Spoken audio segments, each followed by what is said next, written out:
Bismillahirrahmanirrahim. Assalamu alaikum class 8. I hope you all are safe and sound at your homes.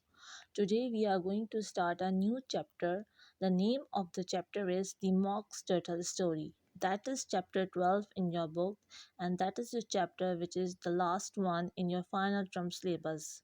After that chapter, we have only one poem is remaining, that is called To the Evening Star. But today we are going to start the chapter. Kindly open the page number 108. First, I am going to give you a quick review or the background of the story so you guys will catch up the rest part of the story. This story basically adopted from a novel that is called Alice in the Wonderland. So the background of the story is that Alice Adventures in the Wonderland, commonly shortened to Alice in Wonderland, is an 1865 novel by English author Lewis Carroll. It tells the story of a young girl named Alice who falls through a rabbit hole into a fantasy world populated by different creatures. It is considered to be one of the best examples of the literary genre.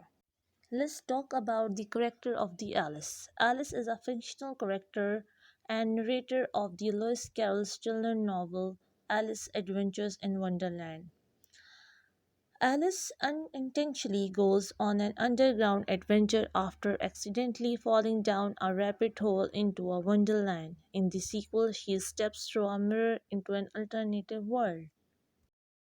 So let's the reading begin. Kindly come to page number 108.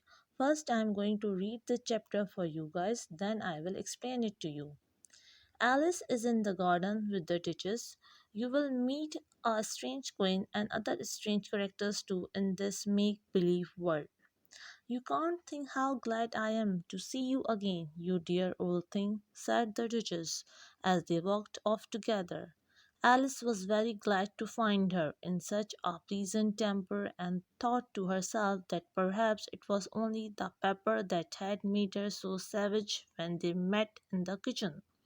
When I am a Duchess, she said to herself, not in a very hopeful tone, though I won't have any pepper in my kitchen at all.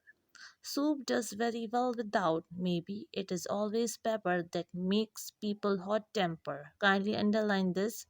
She went on, are very pleasant at having found out a new kind of rule, and vinegar that makes them sour, and chamomile that makes them bitter, and the barley sugar and such things that make children sweet tempered.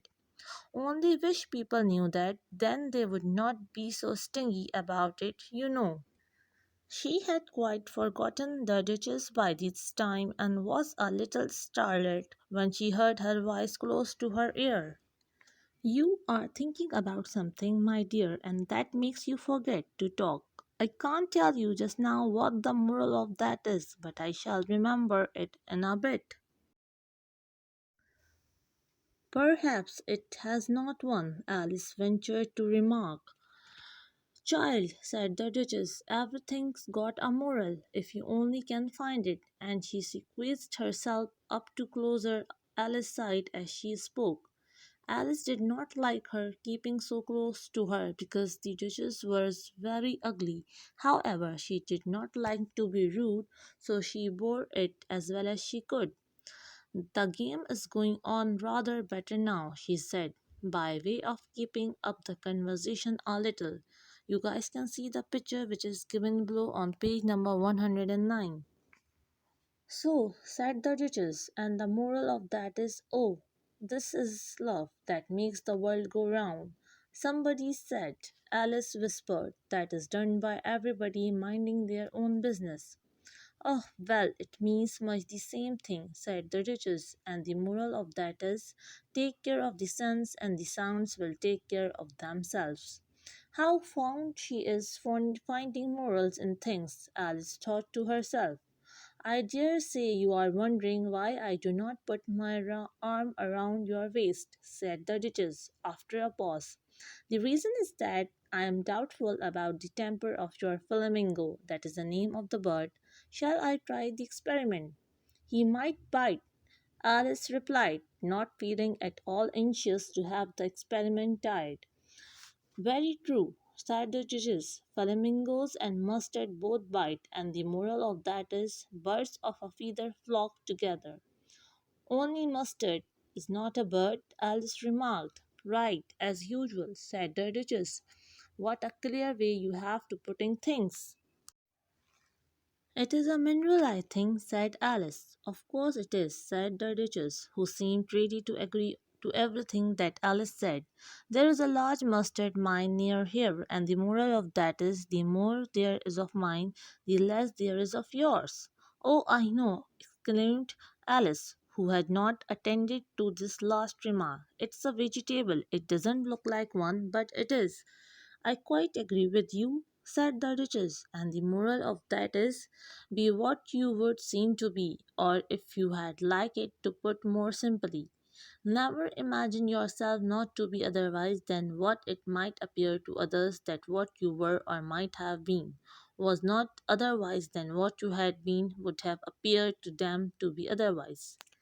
I think I should understand that better, Alice said very politely. If I had it written down, but I cannot quite follow it as you say it.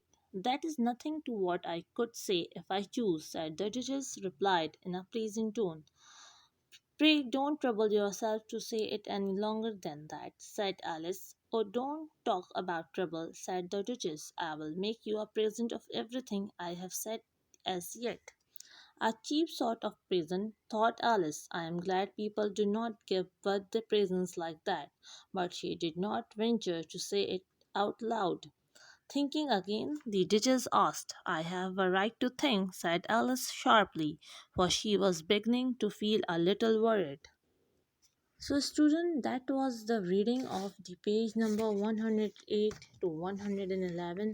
Now it's time for the explanation. After the explanation, I will give you the home assignment. In this particular line, the Duchess is friendly so long as she thinks that Alice is listening to her, and she thinks that Alice is not she is not interested in Alice after having someone listen to her. Her insists that everything has got a moral, while being unable to remember any makes it clear that her viewpoint about moral is ridiculous. In fact, Carol uses the Duchess to mock those who are always moralizing to children, but for the way they intrude on children's life. The Duchess tries to find a moral in everything in much the same way that Alice tries to understand her environment in terms of cause and effect. The Duchess remarks that everything got a moral if you only can find it. Her statement shows that Alice understanding that everything she encounters should result in a lesson of same kind. Alice fails to understand, to recognize that her perception with rules resembles the Duchess with moral. Now it's time for your assignment, guys. You have to do the picture description in 40 to 50 words with reference to the story. The picture is on page number 109.